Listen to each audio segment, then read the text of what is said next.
chegamos ao segundo dia dessa nossa sequência de devocionais, onde nós estamos estudando sobre como construir a nossa identidade em Deus. Espero que você já tenha escutado o primeiro áudio que foi liberado ontem. A gente entendeu quais são os primeiros passos e por que é que a gente tem que conhecer a Deus. E hoje a gente vai estudar sobre um dos atributos de Deus. Nós vamos estudar sobre a questão de Deus ser um Deus eterno. E hoje, as passagens que eu separei para a gente ler foi Eclesiastes, capítulo 3, do versículo 1 ao 15, e o Salmo 90.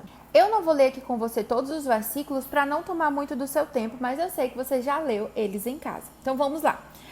Eu vou ler aqui de Eclesiastes, tá? Capítulo 3, eu vou ler primeiro o versículo 1. Ele diz o seguinte: tudo tem o seu tempo determinado e há tempo para todo propósito embaixo do céu.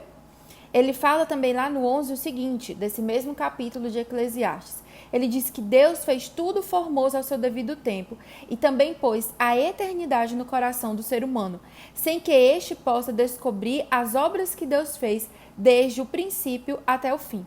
E agora eu quero ir com você lá para o Salmo 90, versículo 2, que ele diz o seguinte: antes que os montes nascessem e tu formasses a terra e o mundo, de eternidade a eternidade, tu és Deus.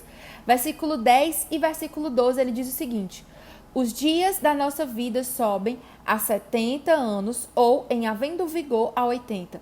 Neste caso, o melhor deles é canseiro e enfado, porque tudo passa rapidamente e nós voamos. Versículo 12 ainda do Salmo 90. Ensina-nos, Senhor, a contar os nossos dias para que nós alcancemos um coração sábio. E a última passagem, que para mim é a mais importante aqui de todas, é Apocalipse capítulo 1, versículo 8, que é a frase que Jesus fala quando ele se apresenta para João. Ele diz: eu sou o alfa e o ômega, diz o Senhor Deus, o que é, o que era e o que há de vir, o Todo-Poderoso. Pensar em um Deus eterno significa que nós servimos a um Deus que ele não é limitado pelo tempo. A diferença gritante é que Deus é eterno e nós não somos. E como Criador de tudo e Senhor de todas as coisas, Deus ele é livre para agir dentro do tempo de acordo com o desejo do coração dele. Deus ele inclina o tempo de acordo com a sua vontade. Deus nunca está atrasado e ele não é controlado pelo tempo. Pelo contrário, é ele quem dita as estações. É ele quem diz o tempo certo de cada coisa. Ele determina o tempo para cada coisa. A gente acabou de ler isso aqui em Eclesiastes capítulo 3, versículo 1. E o nosso desafio é que nós, apesar da nossa limitação, apesar da nossa humanidade, de nós sermos seres criados, ou seja, pessoas que têm um começo, que foram geradas por Deus, nós queremos ditar o tempo. Nós tentamos tomar o lugar de Deus e ordenar quando é que é o tempo certo de fazer as coisas. E esses dias eu estava assistindo até uma série que é sobre o Loki, né? E é uma série que ela fala sobre viagens no tempo, sobre uma entidade como se fosse governamental, que controlava o tempo e que controlava as pessoas, controlava as linhas do tempo, para que ninguém fizesse aquilo que não deveria ser feito. O problema de tudo é que era feito por pessoas e pessoas são falhas. E quando nós, seres humanos, tentamos controlar o tempo, tentamos dizer quando é hora e quando não é hora de algo acontecer, a gente traz destruição para a nossa vida e para a vida de quem está ao nosso redor. E aí eu me lembrei na mesma hora da série, porque é justamente uma organização que controla o tempo. E o fim da série, da temporada, é tudo vindo abaixo, tudo sendo destruído, porque alguém, um ser humano, sentou na cadeira de quem estava controlando o tempo.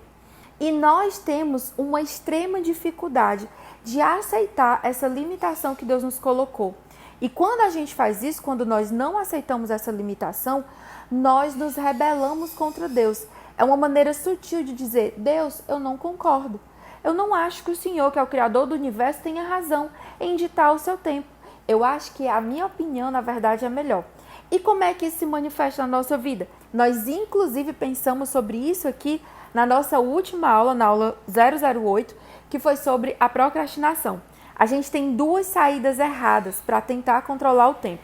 Primeiro, a gente age com preguiça e com procrastinação, que é quando nós negligenciamos e desprezamos o tempo que Deus nos deu. Segundo, nós agimos com superocupação, colocando muitas coisas na nossa agenda, fingindo que nós somos ilimitadas como só Deus é. E aí eu digo para Deus que o tempo que Ele me deu não é o suficiente. E existem outras duas maneiras que nós erramos com relação ao tempo. É quando nós ficamos presas ao nosso passado.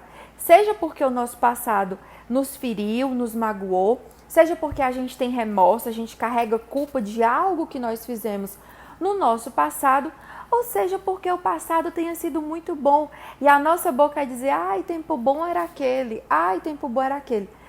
A gente vive aprisionada lá atrás. E um dos maiores fatores para gerar depressão no nosso coração, para adoecer a nossa alma, é justamente o excesso de passado.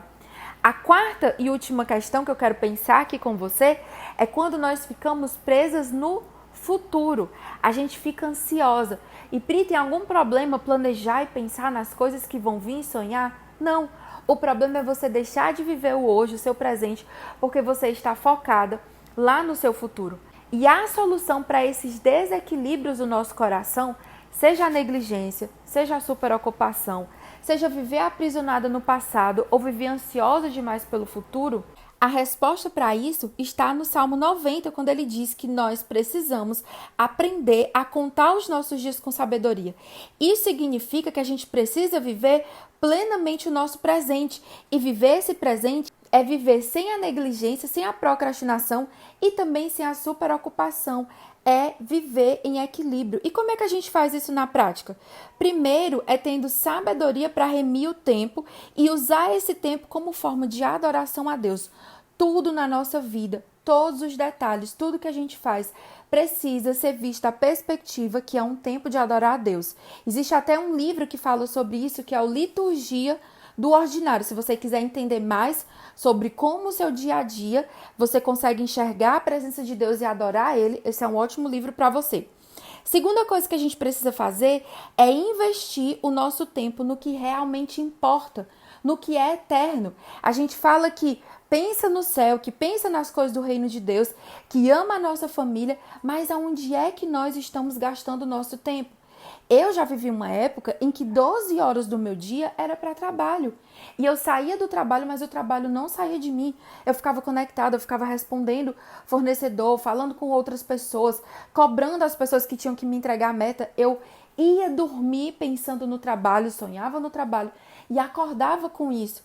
E isso adoeceu a minha alma, tirou os meus olhos o foco daquilo que era eterno. Eu deixei de buscar a Deus, deixei de orar, deixei de cuidar da minha família, deixei de ser uma boa esposa, me tornei uma péssima dona de casa. E a consequência de todo esse desastre, de focar naquilo que não é eterno, foi que quase eu destruí a minha vida por completo. Espiritualmente, emocionalmente e nos meus relacionamentos. Então, eu não quero que isso aconteça com você.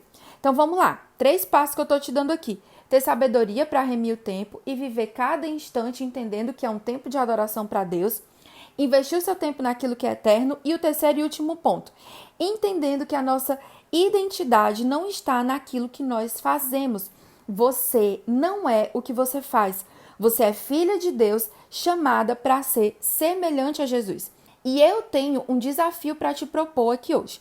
Lá no nosso canal do Telegram, vou deixar o link aqui embaixo, é uma comunidade gratuita onde um grupo de mulheres que ama a palavra de Deus e que tem buscado desenvolver a sabedoria se reúnem para mandar dúvidas, para fazer pedido de oração, para trocar ideias. Então lá é uma comunidade totalmente gratuita. Lá nessa comunidade, no meu canal do Telegram, eu vou enviar lá uma lista de algumas perguntas para você aplicar aquilo que você escutou comigo aqui hoje, aquilo que você aprendeu.